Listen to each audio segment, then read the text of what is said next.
Welcome back to Freedom, Facts, and Firearms. My name is Novak, and today we'll be looking at the founders' actual thoughts on firearms and the right to bear them. This episode is going to be a little different, as we're going to specifically look at quotes the founders gave throughout the founding of our country. That no man should scruple or hesitate a good moment to use arms in defense of so valuable a blessing on which all the good and evil of life depends, is clearly my opinion. George Washington. It may be laid down as a primary position and the basis of our system that every citizen who enjoys the protection of a free government owes not only a proportion of his property, but even of his personal services to the defense of it, and consequently that the citizens of America, with a few legal and official exceptions, from 18 to 50 years of age, should be born on the militia rolls, provided with uniform arms, and so far accustomed to the use of them, that the total strength of the country might be called forth at short notice on any very interesting emergency. George Washington. A free people ought not only to be armed, but disciplined, to which end a uniform and well digested plan is requisite, and their safety and interest require that they should promote such manufactories as tend to render them independent of others for essential, particularly military, supplies. George Washington. No free man shall ever be debarred the use of arms. Thomas Jefferson. The laws that forbid the carrying of arms are laws of such a nature, they disarm only those who are neither inclined nor determined to commit crimes. Such laws make things worse for the assaulted and better for the assailants. They serve rather to encourage than to prevent homicides, for an unarmed man may be attacked with greater confidence than an armed man. Thomas Jefferson. I enclose you a list of the killed, wounded, and captives of the enemy from the commencement of hostilities at Lexington in April 1775 until November 1777, since which there has been no event of any consequence. I think that upon the whole it has been about one half the number lost by them, in some instances more, but in others less. This difference is ascribed to our superiority in taking aim when we fire, every soldier in our army having been intimate with his gun from his infancy. Thomas Jefferson. While this quote may not seem significant, it actually says a lot.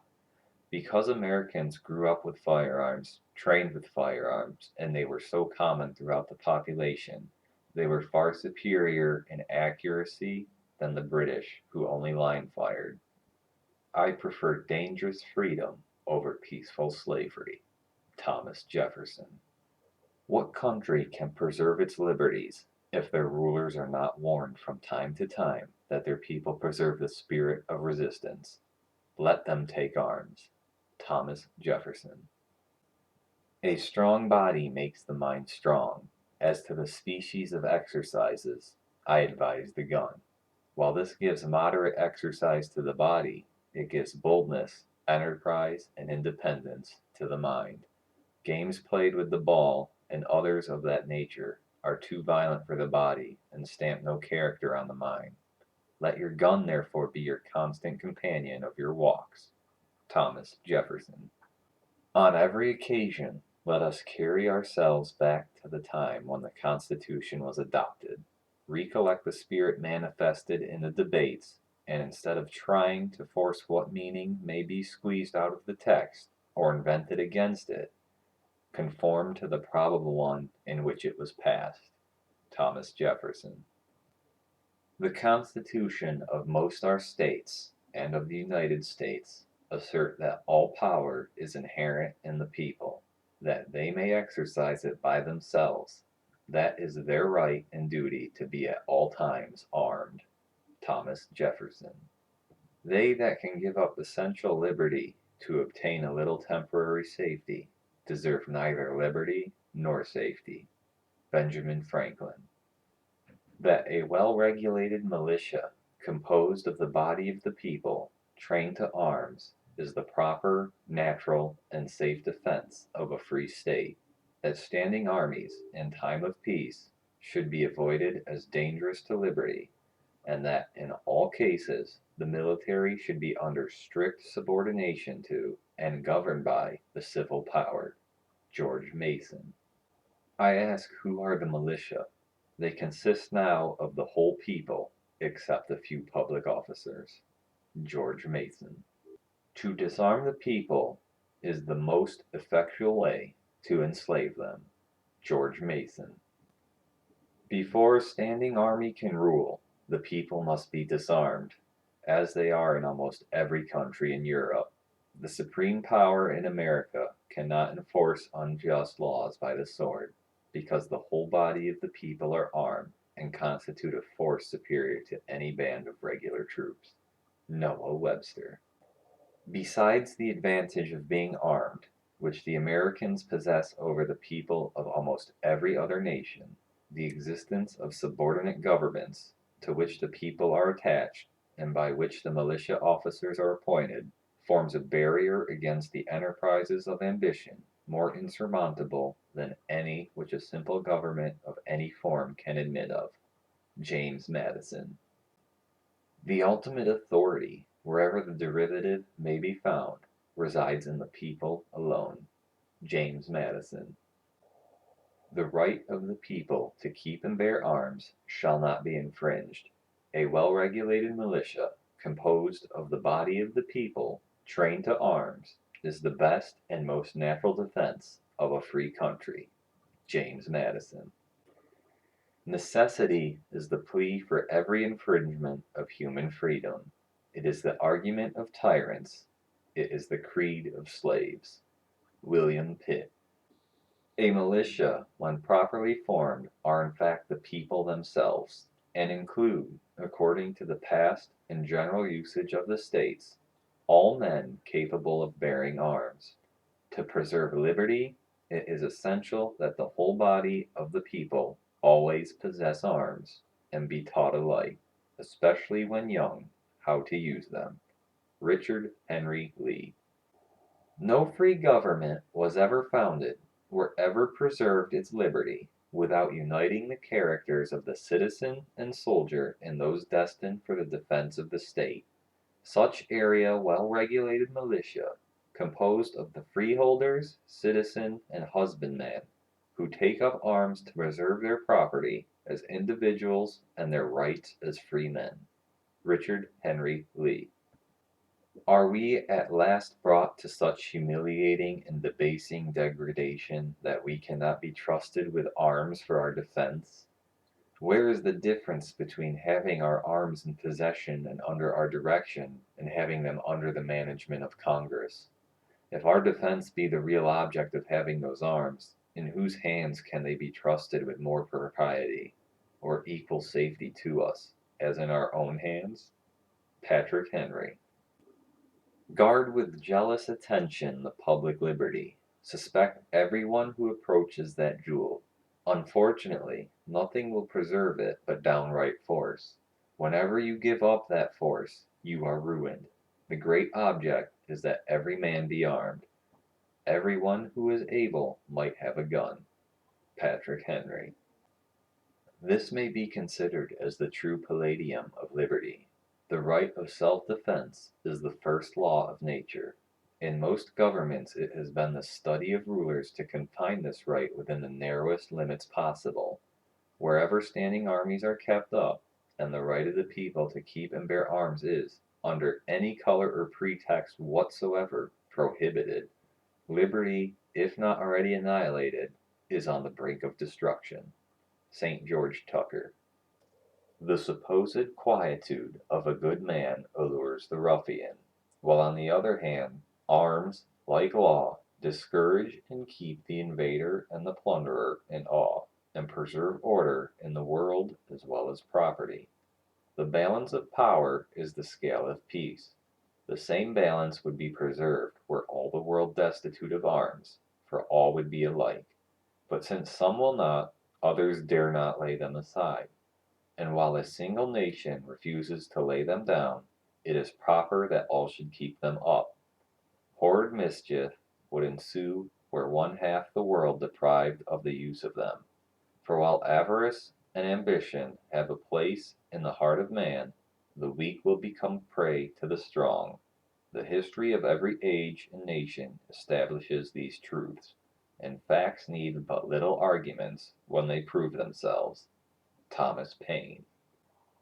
And that the Constitution be never construed to authorize Congress to infringe the just liberty of the press, or the rights of conscience, or to prevent the people of the United States, who are peaceable citizens, from keeping their own arms, or to raise standing armies unless necessary for the defense of the United States, or of some one or more of them, or to prevent the people from petitioning, in a peaceable and orderly manner, the federal legislature for a redress of grievances, or to subject the people to unreasonable searches and seizures of their persons, papers, or possessions.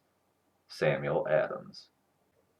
The right of the citizens to keep and bear arms has justly been considered as the palladium of the liberties of a republic, since it offers a strong moral check against the usurpation and arbitrary power of rulers, and will generally, even if these are successful in the first instance, enable the people to resist and triumph over them.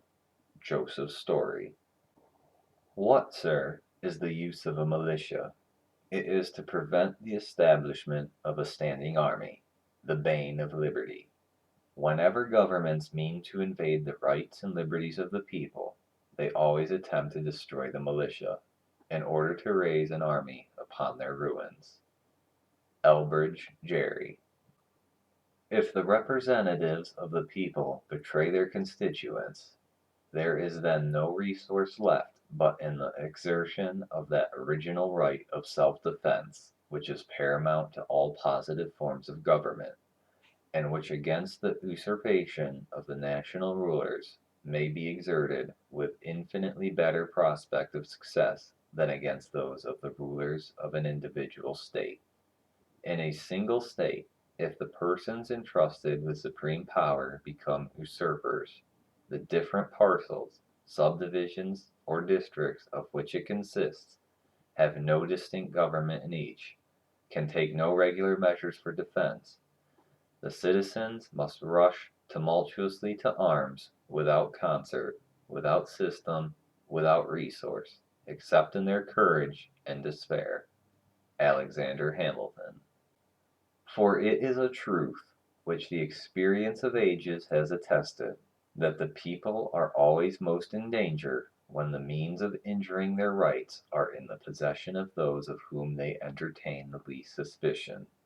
Alexander Hamilton. Little more can reasonably be aimed at, with respect to the people at large, than to have them properly armed and equipped; and in order to see that this be not neglected, it will be necessary to assemble them once or twice in the course of a year. Alexander Hamilton.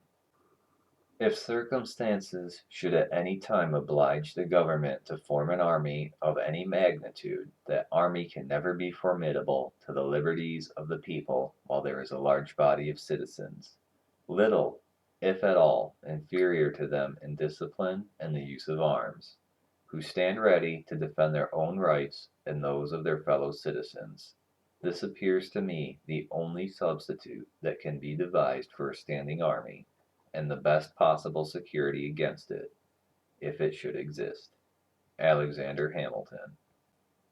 This quote is critical in the interpretation of the Second Amendment, because from the founder's mouth himself it is stated that the citizens are to be equally as armed as a standing army, meaning their weapons and access to arms must be equivalent to the weapons and access the military uses.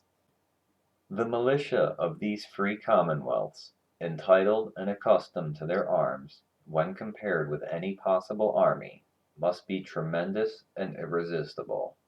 Who are the militia? Are they not ourselves? Is it feared, then, that we shall turn our arms each man against his own bosom? Congress have no power to disarm the militia. Their swords, and every other terrible implement of the soldier, are the birthright of an American. The unlimited power of the sword is not in the hands of either the federal or state governments, but where I trust in God, it will ever remain in the hands of the people. Tench Coxe. As civil rulers, not having their duty to the people before them, may attempt to tyrannize, and as the military forces which must be occasionally raised to defend our country, might pervert their power to the injury of their fellow citizens, the people are confirmed by the article in their right to keep and bear their private arms. Tench Coxe. With hearts fortified with these animating reflections, we must solemnly, before God and the world, declare that exerting the utmost energy of those powers which our beneficent Creator hath graciously bestowed upon us, the arms we have compelled by our enemies to assume, we will, in defiance of every hazard, with unabating firmness and perseverance employ for the preservation of our liberties, being with one mind resolved to die free men rather than to live as slaves. John Dickinson. Conceived it to the privilege of every citizen, and one of his most essential rights, to bear arms, and to resist every attack upon his liberty or property by whomsoever made. The particular states, like private citizens, have a right to be armed, and to defend by force of arms their rights when invaded. Roger Sherman. The people are not to be disarmed of their weapons. They are left in full possession of them. Zachariah Johnston.